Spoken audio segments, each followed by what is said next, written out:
The Royal Albert Hall corridor was cold that evening, and the man in the black tailcoat would not step aside.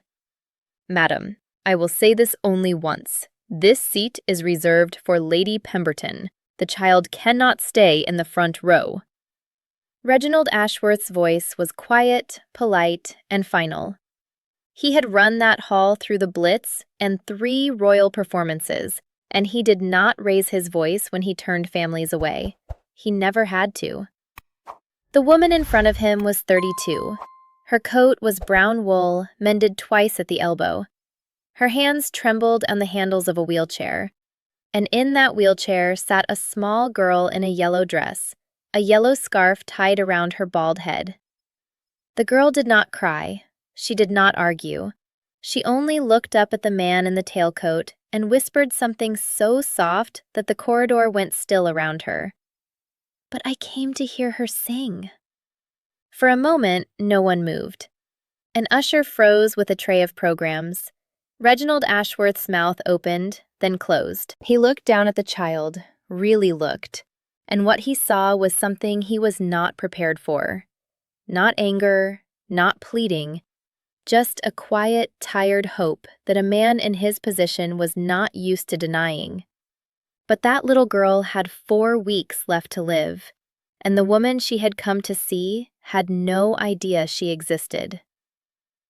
In 90 minutes, Audrey Hepburn would walk onto that stage in a Givenchy gown, and she would do something so unprecedented that 18,000 people would weep openly under the floodlights of Kensington. The night of April 12, 1959, would become one of the most quietly guarded secrets in British music history, and it would begin with a song that did not yet exist. Before we go further, take a moment to subscribe. Stories like this were almost lost to time, and we bring them back so they are not forgotten. But that moment didn't start there. To understand why a dying child was in that corridor, and why a Hollywood legend was about to break protocol in front of royalty, we have to go back 3 months earlier, to a cold flat in Whitechapel, where a widowed seamstress was about to make a decision that would reach into the dressing room of the most beloved woman alive. Let me tell you how it really began. January 1959, Whitechapel, East London. The kind of winter where the shilling meter ate every coin you had, and the windows of the cold flats grew flowers of frost and the inside of the glass. Margaret Whitfield was 32 years old, a widow since the spring of 1944, when a telegram had arrived telling her that her husband had been killed in Normandy. She had raised her daughter alone. She worked 6 days a week as a seamstress at a Savile Row tailor's shop, and she earned £6 a week. It was enough for bread, coal, and rent, just enough. Her daughter Eleanor was 7 years old. Everyone called her Ellie. She had pale blue eyes and a quiet way of watching the world, as if she were studying it. She had 2 things she loved above all else. The first was her mother. The second was a torn magazine clipping she kept folded inside a copy of Black Beauty. The clipping was a photograph of Audrey Hepburn from the film Sabrina, smiling under a Paris street lamp. Ellie had named her the Lady with Kind Eyes, and she had decided, in the private way that only 7-year-olds decide things, that one day she would meet her. But by the 2nd week of January, Ellie had stopped running in the corridor of their building. By the 3rd week, she had stopped eating breakfast. The bruises on her arms did not fade. The fever did not break. Margaret carried her, wrapped in a blanket, to the Royal London Hospital on a Tuesday morning. The waiting room smelled of disinfectant and rain. Dr. Harold Bennett was a kind man with tired eyes. He took Margaret into a small room with a single chair and closed the door behind them. He did not sit down. "Mrs. Whitfield, the lymph nodes have spread.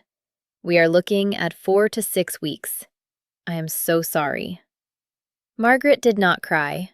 She nodded once, the way a soldier nods at orders, and walked back into the waiting room where her daughter was reading a Beatrix Potter book she had read 40 times before. On the bus home, Ellie did not ask what the doctor had said. She held her mother's hand. She watched the gray streets of London slide past the foggy window. And then, very quietly, she said something that broke Margaret in half. "Mum, before I go, can I see her? Just once?" Margaret did not ask who. She knew. That night, after Ellie had fallen asleep, Margaret sat at the small kitchen table with a sheet of paper and a fountain pen. She wrote 3 letters. She tore up all 3. She did not know how to write to a movie star. She did not know how to ask the most beloved woman in the world for anything. By the 3rd torn letter, she put her face in her hands and cried for the first time since the telegram in 1944. She did not know that, in less than 8 weeks, a stranger would walk into her shop and change everything. By February, Ellie was no longer well enough to attend school. Margaret moved her small bed into the corner of the kitchen, beside the coal stove, because it was the warmest room in the flat. Ellie spent her days drawing pictures of horses, listening to the wireless, and humming songs under her breath. The morphine doses grew larger. Her hair came out in soft handfuls on the pillow. Margaret saved every strand in a small tin box. One afternoon, Ellie asked her mother for a yellow silk scarf. "So I still look like a girl," she said quietly. Margaret walked 4 miles in the rain to a Petticoat Lane stall and bought one for 1 shilling and 6pence. When she tied it around her daughter's bald head, Ellie smiled for the first time in 2 weeks. But Margaret was breaking.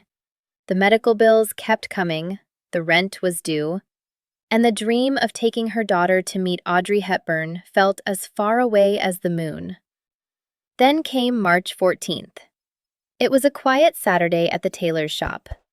Margaret was pinning the lapel of an American customer, a tall man in his 40s with soft brown eyes and a gentle voice. He noticed her hands were shaking. He asked if she was unwell. Margaret tried to say no. But something in his kindness broke the dam she had been holding back for months. She told him everything. The diagnosis, the 4 weeks, the torn letters on her kitchen table, the yellow scarf. The man listened without interrupting. When she had finished, he reached into his coat pocket, took out a small white card, and wrote a single name on it. He slid it across the counter. "Madam," he said gently, "send your letter to this address in Paris. Address it to Mr. Givenchy, and mention the name of the man who gave you this card." Margaret looked at the card. There was no telephone number, no company name, just the name Givenchy, and beneath it, in pencil, the man's own initials. She looked up to ask his name, but he had already paid for the alteration and was buttoning his coat at the door. "Wait, sir, I don't even know who you are." He smiled. "A friend of a friend. Send the letter tonight, Mrs. Whitfield. Don't think about it. Just send it." He stepped out into the gray London rain, and he was gone. Margaret stood at the counter for a long time, holding the card. If you are still with us, hit that like button and let us know in the comments where you are watching from. Stories like this one travel further when good people share them. That night, Margaret wrote her letter. She did not tear it up. She walked to the post office at 6 in the morning, before the queue had even formed, and she sent it to Paris by airmail. She did not believe anything would come of it. She had simply done the only thing she had left to do. She did not know that, by the time the letter reached the Givenchy atelier on the Avenue Georges V, it would find its way into the hands of Audrey Hepburn within 72 hours. Now we return to the corridor. April 12, 1959, 6:47 in the evening. Reginald Ashworth had not moved. Margaret Whitfield's voice was breaking. "Sir, please. We have a letter. Mademoiselle Hepburn invited her personally. The girl has weeks left." Ashworth's expression did not change. "Madam, I have no record of any such invitation. Please escort yourselves to the rear gallery." Ellie did not speak. She only looked up at her mother. The look broke Margaret in half all over again. But a young usher named Thomas Wexford had been watching the entire exchange. Thomas was 19 years old. He turned and he ran. He ran past the orchestra pit, down the marble corridor, and stopped outside the dressing room marked with a single white card. He knocked. Audrey Hepburn was being fitted into the Givenchy gown. Henry Mancini sat at the upright piano in the corner, playing fragments of a melody he had been quietly working on for 2 years. The assistant whispered. Audrey froze. She set down her glass. She said, very quietly, "Where is she now?" She did not change her shoes. She did not tell Givenchy she was leaving. She walked down the corridor in the gown, and stagehands stopped moving when they saw her. She arrived beside Ellie's wheelchair, and she knelt down. The full skirt of the gown pooled on the cold floor. She took Ellie's small gloved hand. "Are you Eleanor?" Ellie nodded. She could not breathe. Audrey looked up at Reginald Ashworth. Her voice was soft, almost gentle. "This child is my guest. She will sit in the front row. If there is a problem, I will not perform tonight." Ashworth opened his mouth. Audrey, still holding Ellie's hand, did not look away. "That is not a negotiation, Mr. Ashworth." The corridor went silent. Audrey personally pushed Ellie's wheelchair to the front row. Lady Pemberton, when told, gave up her seat without complaint and moved to the second tier with a quiet nod. Inside the hall, 5,000 people in evening dress took their seats. Outside, in Kensington Gardens and on the eastern lawn of Hyde Park, the Sick Children's Trust had set up loudspeakers under floodlights. Another 13,000 people had gathered there on blankets in the cold spring grass. 18,000 souls in total, waiting for one woman to sing. If this story is moving you the way it moved them that night, share this video with someone who needs to remember what kindness looks like. At 8 o'clock, Audrey took the stage. She sang 2 songs from Funny Face. The audience was rapturous. Then she paused. She walked to the edge of the stage. She looked directly into the front row at a small girl in a yellow scarf. "There is a young lady in the front row tonight. Her name is Eleanor, and before I leave the stage, I would like to ask her something."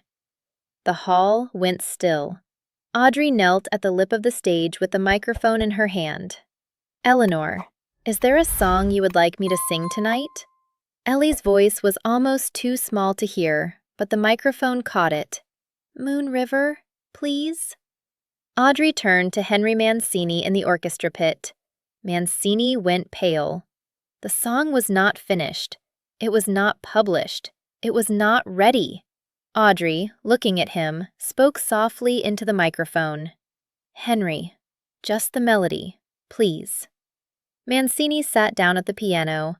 He played the first 8 bars of a song the world had never heard, and Audrey Hepburn opened her mouth and sang, "Moon River, wider than a mile." Audrey sang the song from beginning to the 8th bar, and then she hummed the melody where the lyrics did not yet exist. Her voice was thin, untrained, almost spoken, but she never broke eye contact with Ellie. And in the front row, in the yellow scarf, Ellie sang along with her, in a voice the microphone barely caught. The dying child and the most beloved woman in the world, singing a song that, technically, had not yet been written. Inside the hall, the 5,000 were silent, holding their breath. Outside, the 13,000 sat on blankets in the spring grass, listening through the speakers. Reports the next day in the Times of London said you could hear the wind through the elm trees because nothing else was making sound. Audrey held the last note. Then she knelt at the lip of the stage. She removed her white silk opera gloves. She folded them carefully. She held them out to Ellie. "These are yours, sweet girl." Margaret reached up with both hands and accepted them. And then the weeping began. Inside and outside, 18,000 people, a standing ovation that lasted, according to the same Times report, 14 minutes without interruption. If this story has touched you, leave a comment below and tell us where you are watching from. Stories like this one travel further when good people share them. After the gala, Audrey found them in the corridor. She knelt beside the wheelchair one more time. She removed a small silver Tiffany locket from beneath her pearls and placed it around Ellie's neck.